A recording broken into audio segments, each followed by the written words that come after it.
आज मैं आपको एक कहानी सुनाना चाहता। इस तरह के लोगों का एग्जाम्पल क्यों नहीं देते हैं? और ये मेरी रिस्पॉन्सिबिलिटी है, मेरे माँ बाप की नहीं, कि मेरी नजरों में आईटीएन की परिभाषा है वो आदमी जो कभी गिव अप नहीं करता, वो आदमी जिसमें कैन डू अप्रोच है। लोग अक्सर कहते हैं कि कोटा एक फैक्ट्री है, यहां पर बच्चे नहीं प्रोडक्ट्स बनाए जाते हैं। हम बच्चों को मशीनी प्रोडक्ट की तरह ट्रीट करते हैं, हम उसे प्रेशर देते हैं, हम उसका ब्रेक डाउन कर देते हैं, इतना टॉर्चर करते हैं कि मेंटली ब्रेक डाउन हो जाता है बच्चा। ये बिल्कुल सच नहीं है, मैं इस बात पर बिल्कुल भरोसा नहीं करता। और कुछ लोग अभी इतनी बात को सुनकर ही पेशेंस खो के अपना कमेंट लिखने लगेंगे, तुम्हें तो बस पैसे कमाने हैं। मुझे पता है कि आप कोटा में पनपते पैसों के खिलाफ हैं, आप कोटा की पढ़ाई के खिलाफ हो ही नहीं सकते। कोई भी सेन आदमी कोटा में होने वाली पढ़ाई के खिलाफ हो ही नहीं सकता। अगर हम एक कंपटीशन की तैयारी कर रहे हैं तो हमें मेहनत तो करनी ही पड़ेगी ना, हमें सीखना तो पड़ेगा ही ना। और एक बात मैं क्लियरली आपको बता दूं, प्रोडक्ट की तरह रटा के बार बार रटा कर आईटी जेई जैसे एग्जाम को क्लियर नहीं करवाया जा सकता। आईटी जेई में एडमिशन लेने के लिए आपको समझ होनी पड़ेगी। तो कोटा यहां पर फैक्ट्री नहीं है, कोटा एक यूनिवर्सिटी है। कोटा हमें सिखाता है पावर ऑफ रेजिलियंस, कोटा हमें बच्चों को सिखाता है पावर ऑफ परसिवरेंस, कोटा हमें बच्चों को सिखाता है कि कभी गिव अप नहीं करना है। कोटा बच्चों को सिखाता है कि बेटा दुनिया सिर्फ ये जो पूरी दुनिया जो जीवन तुम जीने वाले हो वो एक तरह की एग्जाम है। ये एक छोटा सा एग्जाम का प्रोटोटाइप है जिसमें हमें अब रिजेक्शंस को भी फेस करना आना चाहिए। हमें ये फेस करना आना चाहिए कि अगर हमारे टेस्ट में नंबर नहीं आ रहे हैं तो मैं दोबारा खड़े होकर रोऊंगा, सहूंगा और दोबारा खड़े होकर कहूंगा कि मैं इस बार नंबर लेके आऊंगा। इसी का नाम जिंदगी है, यही ट्रेनिंग हम देने की कोशिश कर रहे हैं। एक बात याद रखिए, अगर आपको लगता है कि कोटा के पैसे का आप नुकसान कर देंगे इससे, तो ऐसा नहीं है। जो पैसे कमा रहे थे वो अभी भी कमा रहे हैं, उनका कुछ नहीं उखाड़ पा रहे हैं, वो बाहर जाके पैसे कमा रहे हैं। वो आप किसको बदनाम कर रहे हैं? आप मुझ जैसे लोगों को बदनाम कर रहे हैं, मुझ जैसे टीचर्स को बदनाम कर रहे हैं जिन्होंने 20-20 साल 25-25 साल मेहनत कर करके कोटा को कोटा बनाया, अपना घर बार छोड़कर सब कुछ छोड़कर यहां पर बच्चों के लिए सब कुछ करने की कोशिश की। उनको सिर्फ फिजिक्स केमिस्ट्री मैथ्स में सोचना नहीं सिखाया, साथ में उनको जीवन में जीना सिखाया। उनको सिखाया कि बेटा हार नहीं माननी है, क्योंकि आईटीएन का मतलब वो नहीं होता है। मैं क्लास में लगातार बोलता हूं कि मैं भले तुम्हें आईटी की डिग्री ना दिला पाऊं पर मैं तुम्हें आईटीएन जरूर बनाऊंगा। क्यों? क्योंकि मेरी नजरों में आईटीएन की परिभाषा है वो आदमी जो कभी गिव अप नहीं करता, वो आदमी जिसमें कैन डू अप्रोच है, वो आदमी जो कोई भी समस्या उसके सामने आती है तो उसका सॉल्यूशन फाइंड आउट करने की कोशिश करता है। यही रीजन रहा है कि आज आईटी एक ब्रांड बना है, क्योंकि वहां के जो बच्चे तब कर गए हैं बाहर की दुनिया में, यूनिवर्सिटीज में, अमेरिका में, हर जगह उन्होंने जब परफॉर्म किया तो लोगों ने कहा कि वाह, आप कोई भी प्रॉब्लम आती है तो आप उसको बहुत अच्छे तरह से सोचते हैं। ये इंटेलेक्चुअल डेवलपमेंट कैसे होगा? ये ट्रेनिंग से ही होगा। आर्मी में 17 साल की उम्र में आर्मी की ट्रेनिंग भी स्टार्ट हो जाती है, और यहां पर भी 17 साल की उम्र में 10वीं के बाद यहां पर जेई की ट्रेनिंग भी स्टार्ट हो जाती है। कभी आप में से किसी ने कहा कि आर्मी की ट्रेनिंग बहुत टफ होती है? क्या आपके लिए वो रोल मॉडल हैं जो आर्मी की ट्रेनिंग छोड़ के आ जाते हैं? कभी आपने मूवी देखी दंगल, आपने कहा कि भैया बहुत अच्छा बाप था, उसने अपनी बच्चियों का जीवन बना दिया, लेकिन उन बच्चियों के पॉइंट ऑफ व्यू को देखते तो वो कहते कि बहुत मेहनत करा रहा है, बहुत टाइम बर्बाद कर रहा है, बहुत प्रेशर डाल रहा है। पर मुद्दा, आप बात को समझिए ना, कॉम्पिटिटिव वर्ड है, इसको नहीं मना करा जा सकता है। कोशिश करनी पड़ेगी ना, कोशिश करनी पड़ेगी। चीजों को कैसे देखना है? क्या आपको लगता है कि टीचर कहते हैं कि जो बच्चा परफॉर्म नहीं कर रहा उसको गालियां देने लगते हैं? बिल्कुल नहीं करते। वो कहते हैं कि तू कर सकता है। मैं हर रोज क्लास में बोलता हूं कि कोई भी इंटेलिजेंट बच्चा पैदा नहीं होता, आपकी चाहत होती है। आप जैसा अपने आप को बनाना चाहते हैं वैसे इंसान आप बन के तैयार होते हैं।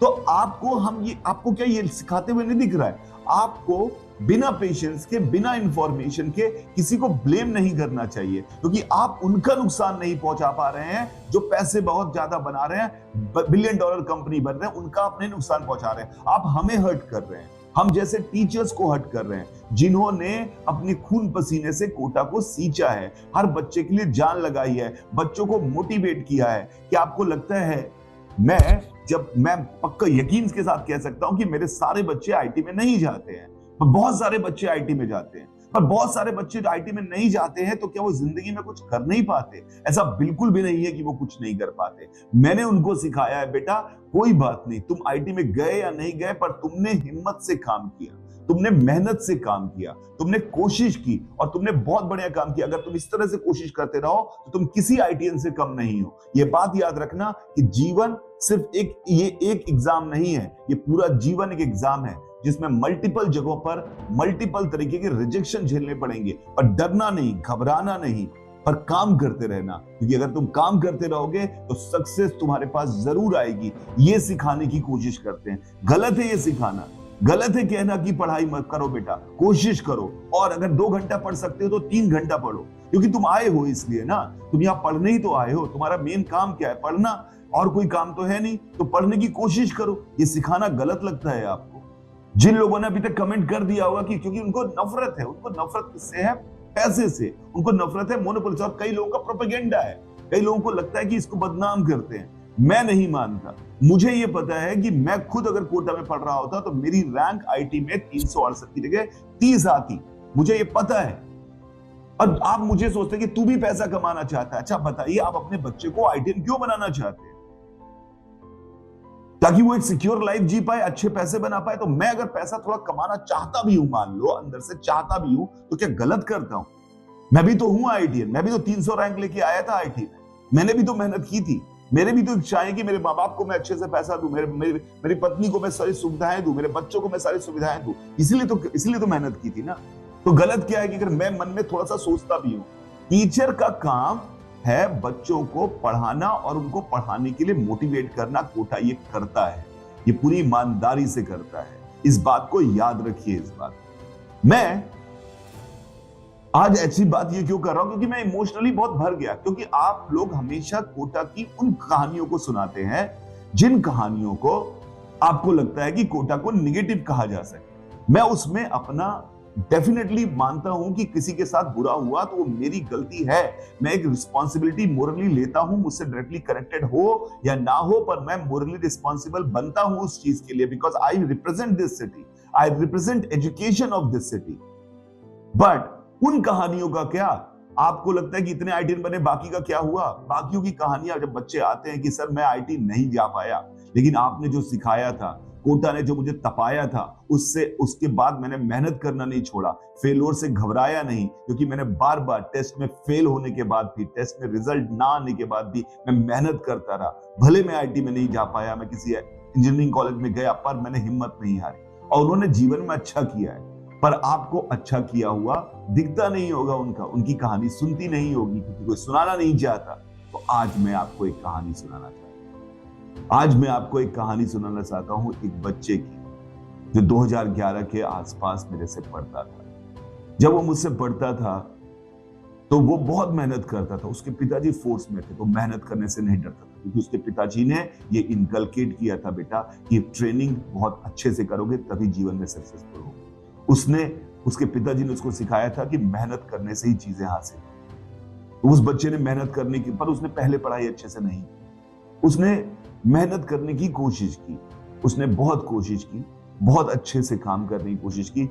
नंबर नहीं आते थे, हार नहीं मानता था, कोशिश करता रहता था। मैथ्स उसकी काफी सुधर गई, पर उसके बाद फिजिक्स में भी सुधर लगी, पर केमिस्ट्री नहीं सुधर पा रही थी, याद नहीं हो रही थी चीजें, क्योंकि वो कोशिश कर रहा था, फिर भी नहीं हो रही थी। लेकिन उसने हिम्मत नहीं हारी और एग्जाम दिया, नहीं हुआ सिलेक्शन, नहीं हुआ सिलेक्शन। बहुत बुरी बात लगी, नहीं हुआ सिलेक्शन। फिर वो मेरे पास आया एग्जाम के बाद, उसने मुझसे कहा, सर मैं आपका नाम खराब किया, मेरा सिलेक्शन नहीं। उसकी आंखों में आंसू। मैंने उसको गले लगाया, मैंने कहा बेटा तूने मेरा नाम नहीं खराब किया, तूने पूरी मेहनत से काम किया, I am proud of you. जीत उसकी नहीं होती है जो एग्जाम में पास करता है, जीत उसकी होती है जो कोशिश करता है। तूने कोशिश की बेटा, एंड मैं जानता हूं कि भगवान तुझसे ज्यादा उम्मीद करता है और कोशिशें करने की, तुझे तरक्की जरूर मिलेगी। मुझे नहीं पता था कि ये बात कह के मैं भूल गया था, क्योंकि मैं जनरली सभी बच्चों से ऐसी ही बात करता हूँ, एक ही बात करता हूँ, मैं भूल गया। और कुछ दिन पहले वो बच्चा मेरे पास आया, अपनी मे बैग से मेरे पास आया,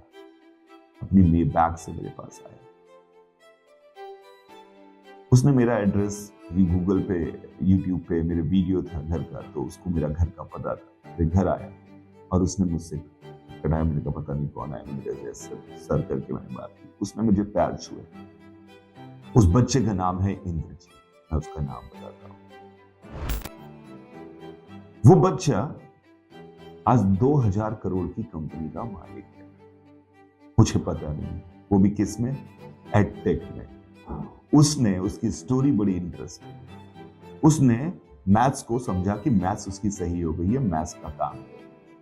उसने 9वीं 10वीं की मैथ्स के सवाल बताने स्टार्ट किए, जो भी फेसबुक। फिर वो कैट के बच्चों को सवाल बताने लगा, सवाल फेसबुक पे, बिना किसी इच्छा के, बिना किसी सोच के। उसने कहा जो मैं सीखा हूं मैं दूसरों को पहुंचाता हूं, और वो पहुंचाने लगा धीरे धीरे करके, धीरे धीरे करके, धीरे धीरे करके।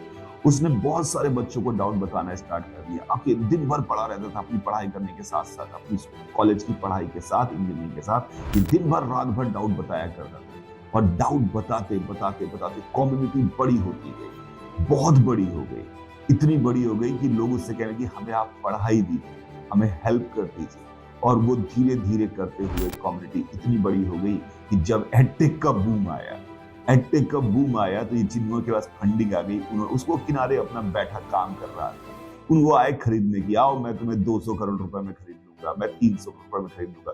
उसने कहा हम कुछ है ही नहीं, हम तो ईमान, हमारे पास कोई इंफ्रास्ट्रक्चर नहीं, हम कोई कंपनी वंपनी नहीं, हम तो अपना मेहनत से काम करते हैं। ये बात उनको पसंद नहीं आई। बाय द वे, इंद्रजीत की कंपनी का नाम है iQuantum, और वो आज एक प्रॉफिटेबल एडटेक कंपनी है, बूटस्ट्रैप्ड, मतलब बिना किसी फंडिंग की मदद के। It's a big challenge these days, it is really big challenge. वापस आता हूं, तो उन बड़ी बड़ी कंपनीज ने कहा कि आओ मैं तुम्हें खरीद लेता हूं। उसने कहा नहीं, हमें बेचने का कोई मतलब। तो उन्होंने उसके ऊपर बहुत सारे उसके अगेंस्ट काम किए। उसका फेसबुक का पेज बंद करवा दिया, उसको दोबारा स्टार्ट करना पड़ा, क्योंकि उसने देखा है, उसने कोटा में ये सीखा है। उसने जब आकर मुझसे कहा कि सर मैं आज जो कुछ भी हूं वो आपकी वजह से हूं, और कोटा में जो मैं तप किया है उसकी वजह से हूं। आंखों में आंसू आ गए मेरे। क्यों? क्योंकि उसने उस रियल पढ़ाई को समझा जो हम सच में बताना चाहते हैं। तो क्यों नहीं जो अच्छे लोग हैं समाज के, वो इस बात को समझने की कोशिश करते हैं कि हाँ, पढ़ाई तो करनी ही पड़ेगी ना, क्योंकि पढ़ाई का एग्जाम है। आर्मी में जाना, फिजिकली ट्रेन होना ही पड़ेगा ना, चाहे जितनी कठिन हो, क्योंकि वो फिजिकली ट्रेनिंग का काम है। तो ये बात समझनी पड़ेगी हमें, ये बात कहनी पड़ेगी हमें। इस तरह के लोगों का एग्जाम्पल क्यों नहीं देते हैं, इस तरह के लोगों का एग्जाम्पल हम क्यों नहीं आते हैं? तो मैंने सोचा कि मैं इस तरह के एग्जाम्पल आपको सामने रखूं और आपको बताऊं कि ऐसे बच्चे भी हैं जो भले आईटी में नहीं गए, पर उनके पास उन्होंने सीखा है पावर ऑफ परसिवरेंस, उन्होंने सीखा है पावर ऑफ रेजिलियंस, उन्होंने सीखा है गिव अप ना करना। वो थे आईटीएन यार, वो ट्रू आईटीएन है। और हम जैसे टीचर, बिलीव मी, सिर्फ यही कोशिश करते हैं कि हमारा बच्चा किसी भी तरह से कुछ भी हो जाए पर जीवन में सक्सेसफुल बने। बिकॉज मैं एक लोअर मिडिल क्लास फैमिली से आया और मुझे लगता है कि फाइनेंशियल स्टेबिलिटी और घर में पैसों की जरूरत सभी के है, और ये मेरी रिस्पॉन्सिबिलिटी है, मेरे माँ बाप की नहीं, कि हम उसके लिए कुछ करें। उसके लिए मेहनत करनी पड़ेगी, चाहे जितनी मेहनत करनी पड़े, मैं करने को तैयार हूं। तो यही चीज मैं अपने बच्चों को सिखाता हूं, अपने स्टूडेंट्स को सिखाता हूं कि बेटा मेहनत तो करनी पड़ेगी, क्योंकि ऐसी छोटी एज नहीं है आपकी, 17 साल की एज में आपको मेहनत करनी स्टार्ट करनी पड़ेगी। बिकॉज अभी आप जो इंसान बनेंगे, अभी आप जो काम करेंगे, वो आपको एक इंसान बनाएगा, आपको आप बनाएगा। आप उसी नाम से, उसी काम से जाने जाएंगे। तो मेहनत करने की जरूरत है। मैं बिल्कुल नहीं कहता कि 6ठी, 7वीं, 8वीं, 9वीं, 10वीं में बच्चों को भेजना चाहिए कोटा, नहीं, they don't know what to do. पर 10वीं के बाद जरूर कोटा में मुझ जैसे टीचर, हम जैसे टीचर अच्छे पढ़ाने की कोशिश कर रहे हैं। उन टीचरों की इज्जत करो, ऐसे मत कहो कि सब खराब है, सब खराब है। जो पैसे बना रहे हैं उनके खिलाफ जो भी बोलना है बोलो, आपको लड़ाई करनी करो, पर टीचर्स की बेइज्जती मत करो। This is what I wanted to tell you. Thank you very much. पाएगा सभी को, enjoy your life if you find it enjoyable, otherwise make it, because the most important thing in life is खुश रहना। मेरे प्यारे बच्चों, खुश रहना और लड़ते रहना। क्योंकि लड़ोगे तभी जीवन में सक्सेसफुल होगे। पूरा सुनने के बाद ही कमेंट किया होना चाहिए आपको, पहले मत कर दीजिएगा।